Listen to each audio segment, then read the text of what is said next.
Woman commutes 20 miles to work on foot. Cop follows and uncovers terrible secret. For the past 6 months, she had been walking to and from work every single day. She wished for a better alternative, but she knew that this was the best way forward. At first, the 10 miles to and back from work had been a challenge for her, but after doing it for over 6 months, it had become a lot easier. Soon she had grown accustomed to it. But one day, everything changed when she discovered that a police officer was trailing after her. Mandy Jean Beasley was your average 40-year-old American living in Chicago, Illinois. A mom of 2 beautiful young boys, Mandy had raised them by herself, doing everything she could to give them the best lives they could ask for. She was working as a waitress then, comfortable with everything she had, but all this changed in the bat of an eye. In the first quarter of 2021, Mandy's company laid off several employees, including her. The exercise came as a surprise to her and her colleagues, with the company stating it needed to downsize as a response to the dwindling economy. The blow found Mandy off guard, and she dipped into her savings to support her 2 boys. She knew she had to look for a new job as soon as possible or end up on the streets. The search for a new job was more challenging than Mandy thought, with many prospective employers passing her up for other candidates. But she didn't lose hope, scouring job forums and websites for months until she found a good position. But as much as the job description matched everything she knew and could offer, there were a few big issues that would deter her from applying. The job Mandy was applying for was akin to her last position, but sadly it was paying less. The company offices were also 10 miles away from her house. She didn't have any money to spare for the commutes, and she was deep in debt after being unemployed for almost a year. Despite the odds stacked against her, Mandy settled for the job. The interview day came and Mandy attended the meeting. She got accepted, but as she was commuting back that afternoon, she noticed that she could walk the distance to and from work to pay some of her bills and debts. Mandy bought a pair of walking shoes, and each morning and evening she walked to and from work. The journey was challenging at first, but as the weeks went by, she realized she wasn't only saving a lot of money but enjoying the walks. Then one day everything changed.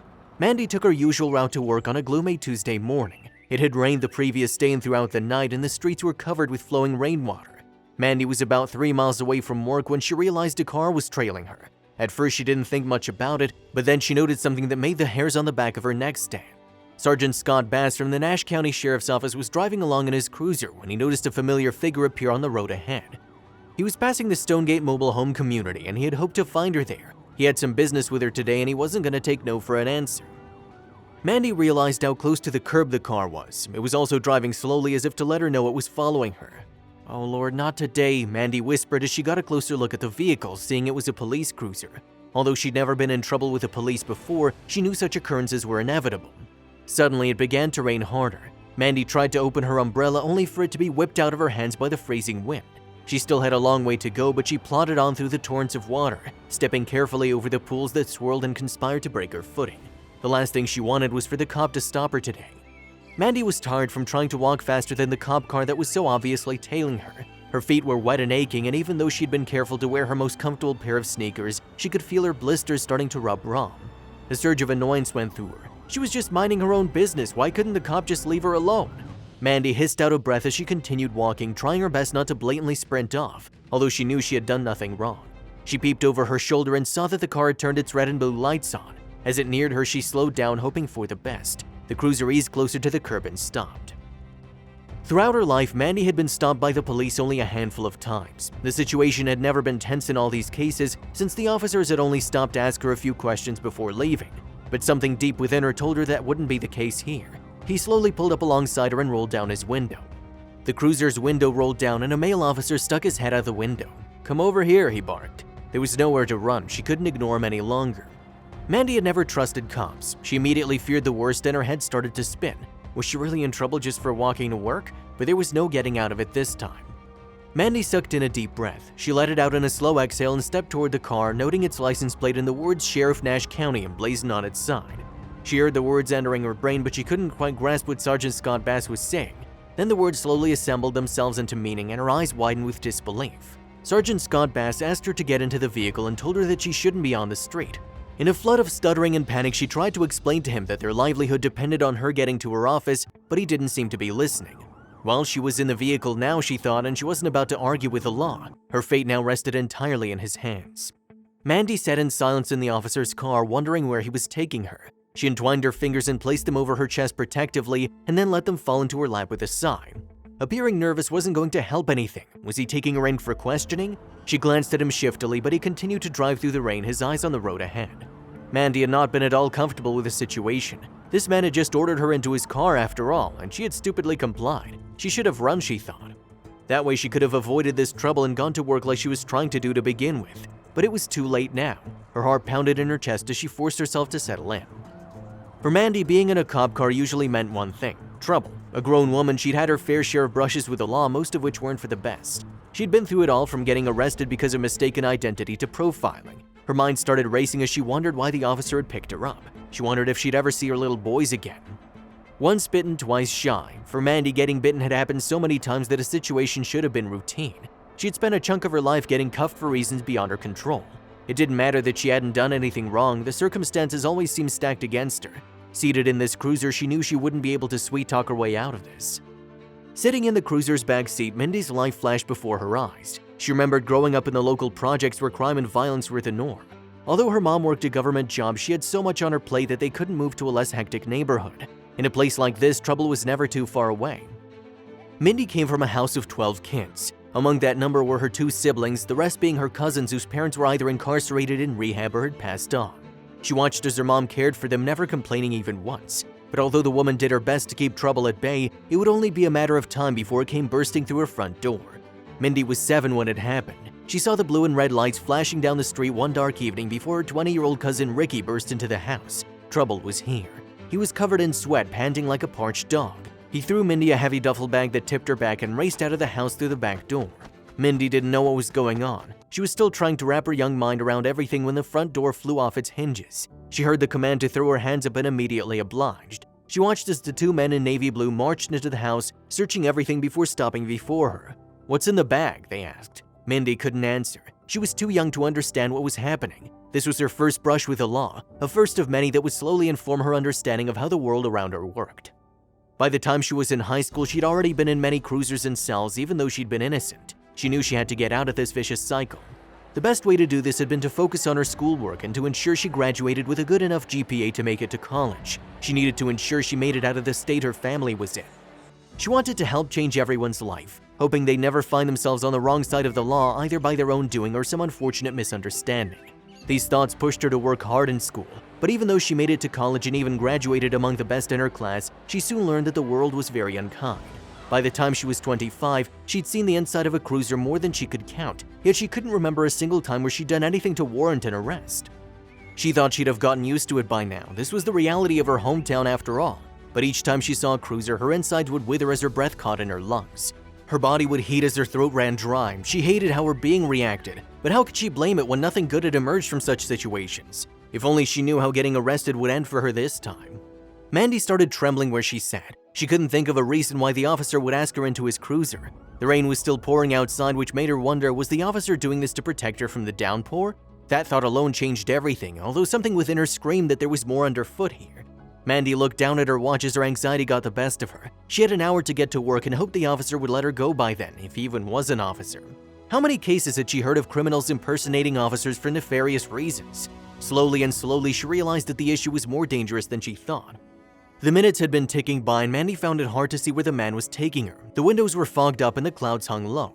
The rain had started the moment she entered the cruiser. Now it had reduced to a slight shower, spraying her window with hundreds of droplets. Were these ominous signs a representation of her future? Mandy didn't know. Regardless, all she could do now was take heart and prepare to defend herself. More than anything, she hoped that this man was truly an officer. He was quiet as he drove, his eyes fixed on the road, which meant that Mandy had nothing to do but think, and she couldn't help but wonder what she should be expecting. Each second that dragged by pushed reason out of Mandy's head. Again, she found herself wondering if this man was an officer of the law or an imposter. If he was, where was he taking her? Why hadn't he said anything since she got into the vehicle? Was she under arrest? And if yes, what was she being arrested for? Mandy was starting to feel a little down. She was wondering why this was happening on that specific day. Couldn't it have occurred on a day when she didn't need to be at work? She hated being late and would have no idea how to explain a situation such as this to her boss. Heck, she didn't even know what the situation was. Why did this have to happen to her? Why couldn't this man pick on any other woman that was walking in that area? These were just some of the questions that were crossing her mind. She'd barely started her new job and could only imagine trying to explain why she was already late. That was not going to make a good impression at work. If only she knew where the man was taking her and that she'd soon end up on the news. Mandy's lips dared to curl as she realized that she was worrying about her work amidst all the stress and pressure. She had so much riding on it that her very life slowly took a back seat. She needed to get her head back in the game. Among the questions she had, the most prevalent was whether the man really was a cop or not. If only Mandy knew what she had gotten herself into. Mandy couldn't deny that the man had the air of an officer about him. He seemed confident behind the wheel and even fiddled with a laptop at his side, checking what seemed like reports among other documents. He turned on his scanner and listened in for a few minutes before turning it off, but all this didn't mean he was an officer. Even if he was a cop, could she trust him, and where was he taking her? Her mind raced with possibilities, but then the car slowed down and Mandy was drawn from her thoughts. In the headlights, she saw the sign looming through the downpour and her heart skipped a beat. The officer had taken her to her workplace, but this wasn't the end of their encounter. While he was commuting to the sheriff's office of Nash County, Sergeant Scott Bass had noticed Mandy on more than one occasion and he recognized her uniform. He'd realized that she'd been making the 10-mile journey on foot to work every day. The truth of the matter was nobody should be walking on these roads at this time of year. Sergeant Bass had seen many things during the long run he had on the force, and he knew what conditions such as those entailed. Plus, the conditions were only about to get worse as winter was approaching. So when he saw Mandy walking down the road that morning, he knew he needed to act. But this was just the beginning of his plan. Sergeant Bass knew that accidents were a common occurrence on that road, especially when it rained, and on that particular day it was raining a lot. That alone would have had him picking Mandy up, but the threat of more danger forced him to stop the moment he saw her. So was the officer just being nice, or was there more to it than just that? Sergeant Bass had been in a similar situation before he joined the force. He was working at a local diner and often had to walk a long way to get to work. And he found the rainy days to be the worst. He knew exactly what Mandy must have felt like that day and he wanted to get that feeling away, but it wasn't all he wanted to do. Because of that, Sergeant Bass felt incredibly bad. That's why he stopped. That was why he went miles out of his way to ensure Mandy got to work safely. He hated it when hard-working, dedicated people were forced to endure endless walks to ensure they got a paycheck at the end of the month. He felt that people like Mandy deserved more and he wanted to help her get it. Sergeant Bass felt that it was his responsibility as a police officer to ensure that citizens like Mandy got to work without being drenched in rainwater. He felt that it was his duty to help protect her from the elements, even if it meant that he would be late for work. And he felt that he was letting people down by only offering a ride. What else did he have in mind? When they arrived, the officer said, "Here we are, this rain's nothing to scoff at," but he didn't unlock the door. Mandy's brows drew close and she realized the officer wasn't joking when a look of worry spread over his face. She was still mulling over his words when he revealed why he'd stopped her. Mandy couldn't believe what she was hearing. It just seemed too good to be true, especially after all the bad thoughts she had during the trip. But she had to admit that she couldn't help but think the worst of the man. It wasn't like she had a good experience with police officers in the past. However, this man was about to change everything. After years of seeing police officers as the bad guys, Mandy's mind automatically assumed the worst when the officer called her over. But now that she knew what he was trying to do, she couldn't help but wince. How could she see the worst in this man when it was clear that such a thing didn't exist? Mandy knew that her past had shaped her a lot, but she had no idea why she had such an antipathy towards police officers. It was something that had followed her for her entire life, but now she knew just how wrong she truly was. This strange man had proven her that not all police officers were as bad as she thought they were, but this was just the beginning.